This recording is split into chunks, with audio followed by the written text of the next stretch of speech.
Sindh Part 2. So the Arabs had given it a name, the Persians had given it a name, and the Arabs called it Al Hind, while the Persians called it Hindustan.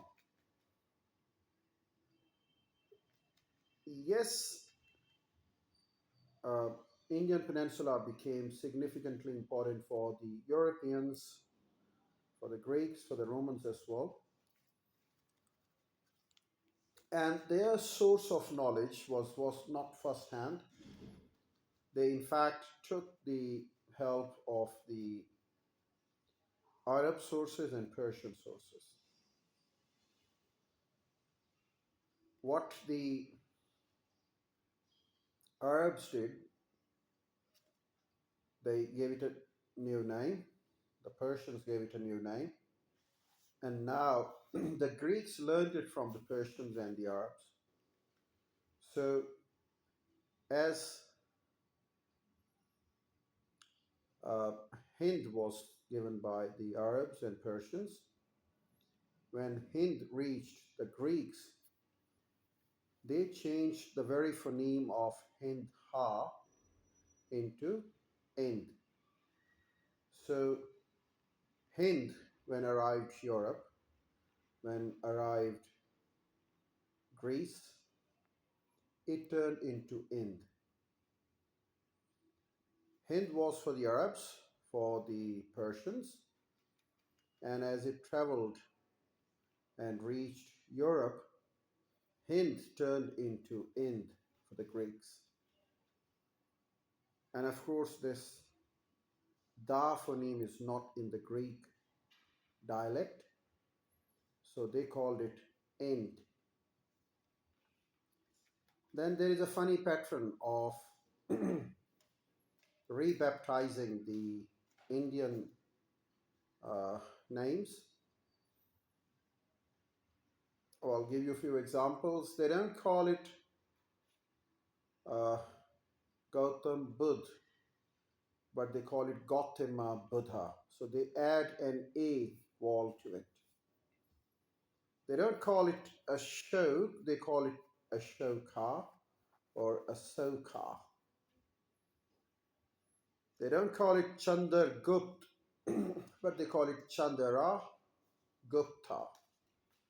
So they add this A vowel to the dialect.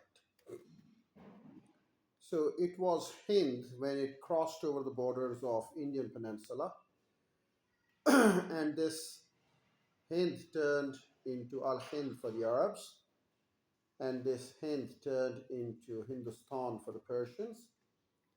And when this Hind arrived Greek, they changed the phoneme of Ha into Ind, so Hind became Ind, and there is no phoneme of Da in Greek language.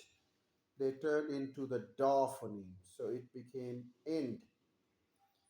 And then there is a tendency of providing an A vowel to the dialect in Greek language. So Hind turned into Ind turned into Ind, and Ind turned into India with an addition of A vowel to the Greek dialect. So this is how we get the term of India. So India became the name of the country for the Greeks. And with India, there was the river of Indus Valley Civilization.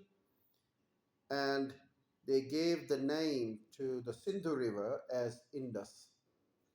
So these are the Greek names given to Indian Peninsula.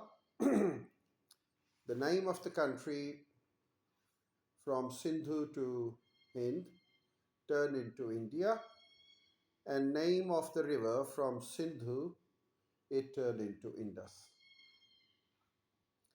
When the Greeks arrived, captained by Alexander the Great in 524, 525, 526, Yeah, they arrived in 526 BCE, and then he was here by 524, then 525, 524, and then 523. Of course, he arrived the Indus Valley civilization from the north. That's what we call Kashmir or Gilgit Baltistan, to be so specific.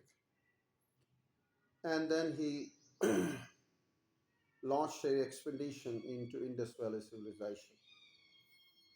He arrived in the upper Indus plains and marched on to the lower Indus plain.